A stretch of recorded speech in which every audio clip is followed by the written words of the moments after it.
On the night of March 14, 2026, something happened inside the Israeli government that broke every pattern established over decades of military conflict. The Security Cabinet convened an emergency session to plan the country's response to one of the most punishing Iranian missile waves since the war began on February 28th. The room was full of defense officials, intelligence chiefs, and military advisors. But the one chair that should never be empty during a moment like this was empty. Benjamin Netanyahu, the Prime Minister of Israel, did not attend. Defense Minister Israel Katz formally declared the Prime Minister absent from the session and assumed control. Let that sink in for a moment. This was not a scheduling conflict. This was not a routine Wednesday afternoon briefing on economic policy. This was the War Cabinet meeting where Israel's direct military response to the heaviest Iranian missile strikes of the entire conflict was being shaped. And the man who personally initiated this war by greenlighting the February 28th strikes alongside the United States was nowhere to be found. And here is the part that makes this truly unusual. The confirmation of Netanyahu's absence did not come from Iranian propaganda outlets. It did not come from opposition politicians trying to score points. It was reported by Israeli media, specifically the Times of Israel, outlets with direct knowledge of Security Cabinet protocols. These protocols exist precisely because wartime leadership presence is not optional. It is foundational. In every prior crisis, the 12-day war with Iran in June 2025, the Gaza operations, every security escalation that came before, Netanyahu was not just present. He was in front of cameras within minutes. Press conferences, podium statements, war room backdrops. He has always been a politician who understood the power of being seen in command when the country is under threat. So the question that started circulating across intelligence desks, newsrooms, and foreign ministries was not complicated. It was simple. Where was he, and why, at the most dangerous moment of Israel's most significant military confrontation in modern history, was no one willing to say? Before going any further, it is essential to draw a sharp line between what is documented and what remains contested, because in a conflict this volatile, the gap between those two categories is exactly where misinformation spreads fastest. Here is what is confirmed. Netanyahu did not attend the March 14th Security Cabinet meeting. He was formally declared absent. The defense minister chaired the session in his place. Israeli media reported this. No official explanation for the absence was provided at the time. Netanyahu's office later stated that he was fine, and that his engagement in military discussions was the reason for his absence. But that explanation raised its own questions, because the Security Cabinet meeting was the military discussion. Here is what is contested. Iranian state media and IRGC-aligned channels moved quickly once the absence became public. They constructed a narrative suggesting that a significant strike had targeted Israeli leadership directly. Pakistani media outlets, including the Express Tribune, carried similar reporting. Chinese, Russian, and Turkish media amplified variations of the same claim. Western outlets pushed back, stating that Netanyahu was alive and that his absence had an unspecified operational explanation, but no Western outlet provided specifics. And then there is a third category, things that are documented but not yet explained. Netanyahu's last clearly identifiable, live, in-person public appearance before the absence appeared to date to early March. Since the war began on February 28th, he had conducted a press conference via video link, given a television interview to Fox News, and released pre-recorded statements filmed against neutral backgrounds. But a live, unambiguous in-person sighting that could not be questioned? That had become increasingly difficult to pin down. His office pointed to various engagements, visits to Beit Shemesh, meetings with local council heads, a visit to the National Health Command Center. All of these occurred before March 10th. After that date, the trail became murkier. And in a conflict where both sides are engaged in aggressive information warfare, murky is exactly the space where narratives take on a life of their own. On March 13th, Netanyahu's official social media accounts posted a video address. It was a standard wartime communication. The Prime Minister speaking from a podium, outlining Israel's military objectives, projecting authority. Nothing unusual, except for one frame. A single moment in the footage, captured by eagle-eyed viewers and circulated within hours, appeared to show Netanyahu with 6 fingers on his right hand. Screenshots flooded social media with arrows and red circles highlighting the anomaly. The implication was immediate and explosive. This video was AI-generated. The Prime Minister of Israel had been replaced by a digital fabrication. Within a day, the 6-finger frame had been viewed millions of times across X, Telegram, and Instagram, and the theory had metastasized into something far larger than a visual glitch. Fact-checkers moved quickly. The Economic Times, Hindustan Times, and independent verification tools all concluded the anomaly was a product of camera angle distortion and digital compression, not artificial intelligence. Grok, the AI chatbot developed by Elon Musk's xAI, initially agreed that Netanyahu has 5 fingers on each hand like most people. The 6-finger theory was debunked, but the damage was done. The seed of doubt had been planted, and it had found extraordinarily fertile soil in the middle of an active war where verified information was already in short supply. 2 days later, on March 15th, Netanyahu's team attempted to put the speculation to rest once and for all. A video was posted showing the Prime Minister casually sitting at the Sataf Café in the Jerusalem hills, sipping coffee and joking with an aide.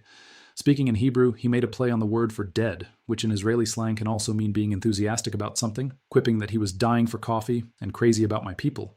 He held up both hands toward the camera and invited viewers to count his fingers. It was relaxed, informal, almost playful. The message was clear. I am alive, I am well, the rumors are absurd. It backfired spectacularly.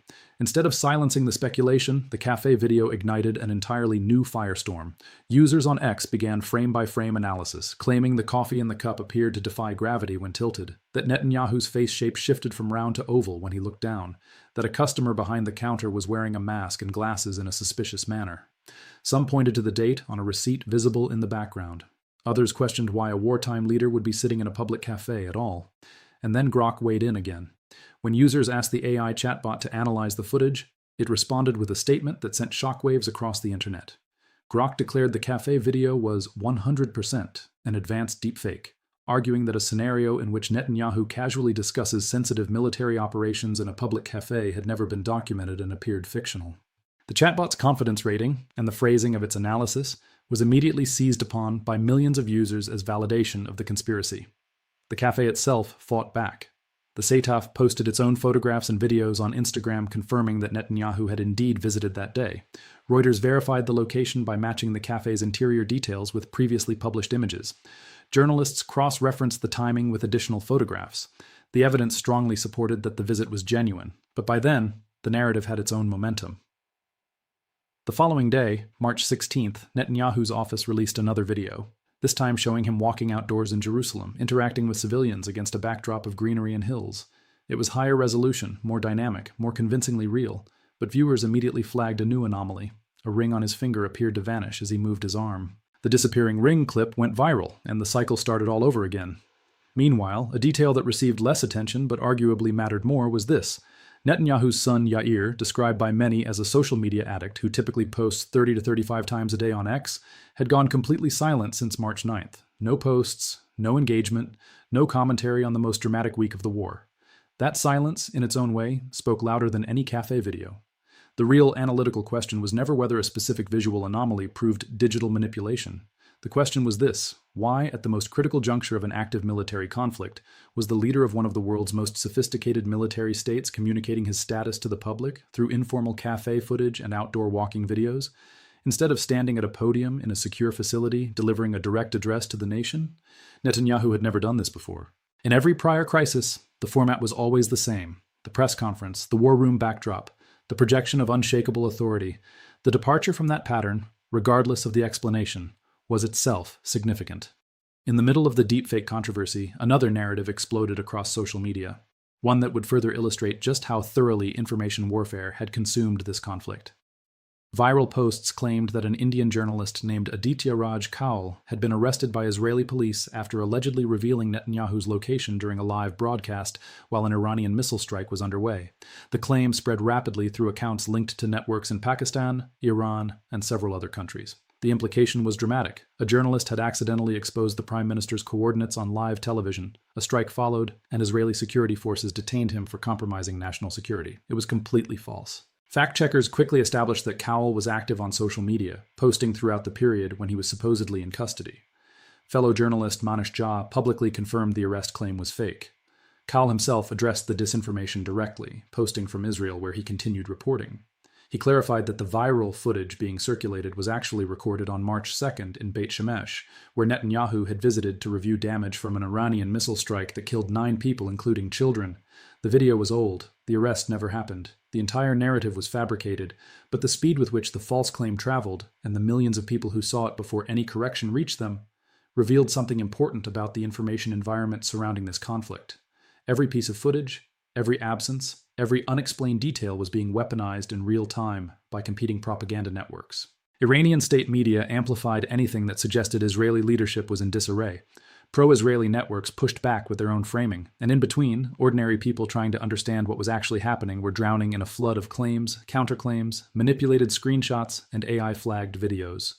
A separate Indian journalist, Braj Mohan Singh of Santa News, who was actually trapped in Israel from February 28th to March 6th, did describe something genuinely concerning after his escape: severe Israeli press censorship. He reported that journalists could not film casualties, could not visit hospitals, and could not obtain accurate casualty figures. Missiles arrived without sirens or prior alerts, despite Israel's supposedly advanced warning systems. The picture he painted was one of a country whose information management was as aggressive inward as it was outward. The distinction between the fake arrest and the real censorship matters. One was manufactured propaganda, the other was a documented first-hand account. Both existed simultaneously in the same information ecosystem, making it nearly impossible for casual observers to sort fact from fabrication. While the world argued about café footage and six-fingered screenshots, Iran's Islamic Revolutionary Guard Corps was executing something far more consequential. On March 15th, the IRGC confirmed the launch of the 54th wave of Operation True Promise 4, the ongoing retaliatory campaign that began the moment the United States and Israel struck Iranian territory on February 28th.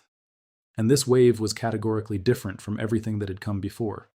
For the first time in the entire operation, Iran deployed the Sejjil, a solid-fuel strategic missile that had never previously been used in combat during this conflict. The significance of that deployment cannot be overstated. Unlike the liquid-fueled systems that comprised the majority of previous waves, a solid-fuel missile requires zero fueling preparation before launch. There is no exposure window where satellite reconnaissance can detect fueling operations and calculate launch timelines. It can be fired within minutes of the decision to launch. It is faster to deploy, harder to detect in pre-launch preparation, and capable of ranges that cover every American and Israeli military installation in the entire region. Alongside the Sejjil, the IRGC deployed Khorramshahr missiles armed with 2-ton warheads, the heaviest conventional warhead in Iran's entire arsenal. These are not precision-guided munitions designed to hit a single target. These are weapons designed to devastate infrastructure across a wide area. The combination of the Sejjil's strategic range and speed with the Khorramshahr's sheer destructive mass represented a deliberate escalation in the tier of military capability Iran was willing to commit. But the most strategically significant element of the 54th wave was not the weapons themselves, it was the targets. For the first time, the IRGC explicitly designated decision-making centers as the primary objectives: command infrastructure, military coordination facilities, intelligence installations, the organizational nerve centers through which Israel's military decisions are made, transmitted, and executed. This represents a fundamental shift in targeting logic. When you strike a country's military hardware, its tanks, its aircraft, its weapons depots, you degrade its capacity to fight. When you strike the infrastructure through which military decisions are coordinated, the command centers, the communications relays, the intelligence processing hubs, you degrade the organizational coherence that determines how effectively that hardware is employed. A military with damaged equipment can still fight if its command structure is intact. A military with intact equipment but a fractured command structure cannot fight effectively at all.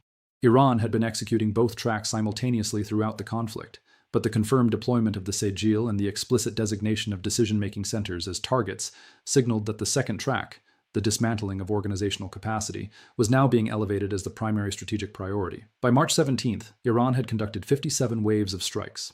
In the first 10 days of the war alone, over 300 missiles had been fired at Israel, with nearly half carrying cluster submunitions, weapons banned by international convention that scattered dozens of explosive warheads across a wide radius. The IRGC had targeted Ben Gurion International Airport with Khorramshahr 4 missiles carrying 1-ton warheads, struck radar infrastructure across the Gulf, hit U.S. bases in Erbil, Kuwait, Bahrain, and Jordan, and deployed a combination of ballistic missiles, cruise missiles, and attack drones in coordinated multi-front operations that strained every layer of Israeli and American air defense simultaneously. The scale was staggering, and it was about to get a force multiplier from the north. On the same night, Netanyahu was absent from his war cabinet. Hezbollah launched coordinated attacks from southern Lebanon, and what Israeli military sources described afterward contradicted months of official government messaging. For the better part of a year, Israeli government communications had presented Hezbollah as a degraded force. Sustained bombing campaigns, the assassination of senior commanders including Hassan Nasrallah, the disruption of command and control networks, all of this had been framed as having permanently reduced Hezbollah's capacity to wage meaningful operations. The narrative presented to the Israeli public and to the world was clear. Hezbollah was broken. March 14th broke that narrative instead. Israeli military analysts, cited by Israeli press, described the level of command, control, and synchronization demonstrated in the Hezbollah component as inconsistent with the characterization of a weakened organization. What they saw was not a militia firing rockets at random across the border. It was an organization demonstrating high-level operational coherence, timing its strikes to coincide precisely with the Iranian missile wave, selecting targets that maximize stress on Israeli defensive systems already saturated by the primary Iranian assault, and executing with a level of coordination that suggested its command structure was not just functional, but highly effective. The strategic logic was elegant and devastating. While Israel's multi-layered air defense, Iron Dome, David's Sling, Arrow, was overwhelmed processing incoming Iranian ballistic missiles from the east, Hezbollah struck from the north. Rocket barrages hit settlements in Kiryat Shmona. Anti-tank missiles targeted Israeli military positions along the border. Attack drones swarmed gathering points. The simultaneity forced Israeli defense systems into an impossible triaging scenario: respond to the strategic Iranian missiles, or respond to the tactical Hezbollah strikes. Both at once exceeded capacity thresholds that the system was never designed to handle simultaneously. Perhaps the most telling indicator of the situation was what the Israeli army itself admitted. Explicit orders were issued prohibiting soldiers from patrolling certain areas near the Lebanese border because the military could not guarantee their security against Hezbollah anti-tank missile capability. When the most technologically sophisticated military force in the Middle East tells its own soldiers that it cannot protect them in certain areas of its own territory, that is not a description of dominance. That is an acknowledgement of operational limitation. Hezbollah had stated its objective explicitly and repeatedly, making the occupied northern communities uninhabitable, not through invasion, not through territorial conquest, but through the sustained impossibility of normal life. And on the night of March 14th, with families running between homes and bomb shelters, with schools closed, with businesses shuttered, with soldiers ordered not to patrol, that objective was being achieved incrementally, without a single Hezbollah fighter crossing the border. The combination of Iran's heaviest missiles targeting decision-making infrastructure from the east and Hezbollah's coordinated assault from the north created something that military planners study but rarely see executed in real time: a genuine multi-front, multi-domain, synchronized offensive designed not to win a single battle, but to degrade the adversary's capacity to function as a coherent military and political entity. The missiles and the military analysis capture attention, but there is a dimension of this conflict that touches every single person living in Israel, every investor with exposure to the region, and every economy connected to global energy markets. And it is the dimension that will ultimately determine the trajectory of this war more than any battlefield outcome. Israel's war is currently costing its economy roughly $3 billion per week in direct losses: military operations, civilian disruption, business closures, lost commerce, infrastructure damage, emergency response costs. Ben Gurion International Airport, described by analysts as the single lung connecting Israel to the global economy, had been struck by Iranian Khorramshahr 4 missiles carrying 1-ton warheads. Flights were disrupted. Outbound flights were capped at 100 passengers. Special El Al flights had to be arranged to repatriate thousands of stranded American citizens in coordination with the U.S. State Department and Embassy. For a country whose economy depends on high-tech exports, tourism, foreign investment, and the constant flow of international business travel, the disruption to its only major international gateway was not an inconvenience. It was an existential economic threat. 16 Israelis had been killed since the escalation began, 9 in Beit Shemesh, 5 in the greater Tel Aviv area, 2 soldiers on the Lebanese border. Over 2,100 had been injured, but the numbers that may ultimately matter more were the ones that did not involve casualties at all. Schools closed across the country, businesses shuttered. At exactly noon every day, air raid sirens shattered the routine of Tel Aviv, sending tech workers scrambling from their desks into reinforced concrete stairwells, scrolling through phones as the thuds of aerial interceptions echoed overhead.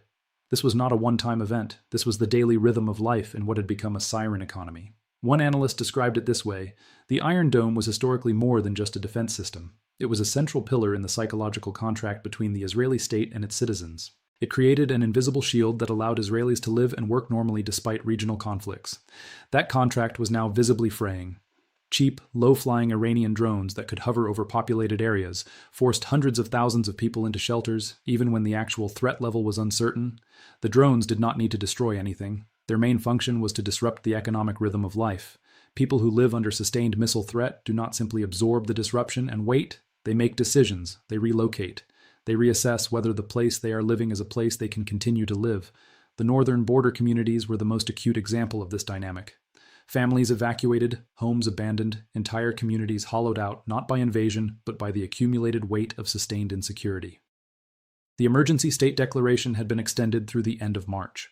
That extension meant the legal framework of exceptional powers, reduced civilian oversight, expanded executive authority, justification for decisions that would otherwise require public accountability, would remain in place for months. Emergency declarations in active conflicts consistently serve dual purposes: genuine security necessity and political insulation from scrutiny. With polls showing sharply rising opposition to Netanyahu's management of the war, the extended emergency framework meant that opposition had fewer institutional mechanisms through which to express itself consequentially. Meanwhile, the Knesset's legislative activity had been severely curtailed since the war began, limited to discussions of the 2026 budget and war-related matters. Protests continued despite the missiles. Families of hostages, opposition groups, citizens who felt the government was exploiting the crisis. One letter from a protest council stated bluntly, "Even under Iranian missiles, we will stand outside and protest. We have nothing left to lose." And somewhere in this economic and social unraveling, the question of who was actually running the country became more than academic curiosity. It became a question with direct implications for markets, military strategy, and the future of the conflict itself. Israel's security strategy has rested for decades on a single foundational concept: deterrence.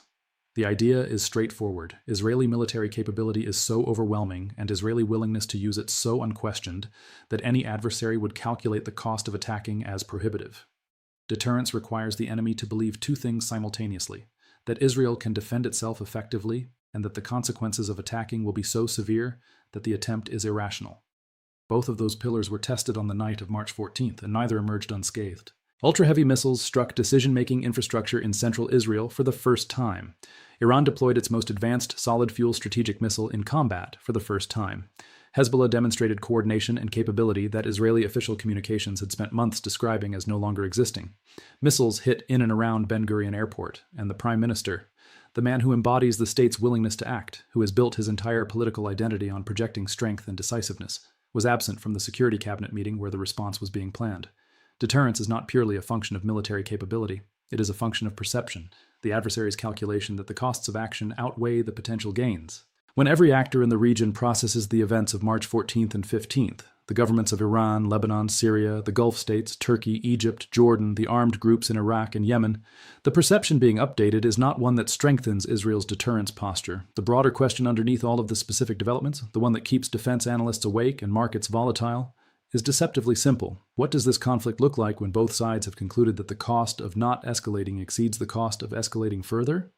Iran has now deployed its heaviest missiles against Israeli command infrastructure. It has coordinated that deployment with Hezbollah operations demonstrating higher organizational capability than anyone publicly acknowledged. It has struck Ben Gurion Airport, conducted 57 waves of strikes across multiple countries, attacked Gulf energy infrastructure, and hit U.S. military bases across the region. Its ceasefire conditions, reportedly described by professional analysts as structurally impossible for Washington to accept, remain on the table.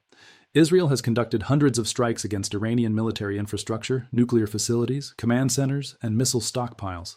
It has sustained damage at its primary airport, absorbed missile strikes in its most populated areas, extended emergency powers, and watched its economy bleed $3 billion a week with no clear end in sight. Neither side has announced an exit strategy. Neither side has stated publicly what would constitute an acceptable end to this conflict. And the man who was the primary architect of the decision to launch this war on February 28th, who stood alongside the United States and green-lighted strikes that assassinated Iran's supreme leader and dozens of senior military commanders, is currently communicating his status to the world through coffee shop videos and outdoor walking footage that AI chatbots are flagging as potentially fake. The first casualty of every war is verified information, but the second casualty, the one that takes longer to notice, is the framework through which people make sense of what is happening. When the leader of a nation at war becomes the subject of a global guessing game, when proving he is alive requires multiple video releases, café visits, and fact-checker interventions, something has shifted in the underlying architecture of this conflict that goes beyond missiles and military strategy. Whether Netanyahu's absence from that war cabinet meeting has a mundane operational explanation or something more consequential, the fact remains. 48 hours passed without a credible, unambiguous, live public appearance from a wartime head of state who has never before allowed such a gap. That pattern break, in the middle of the most dangerous military escalation Israel has faced in decades, is not something that intelligence agencies, defense planners, or financial markets will simply overlook.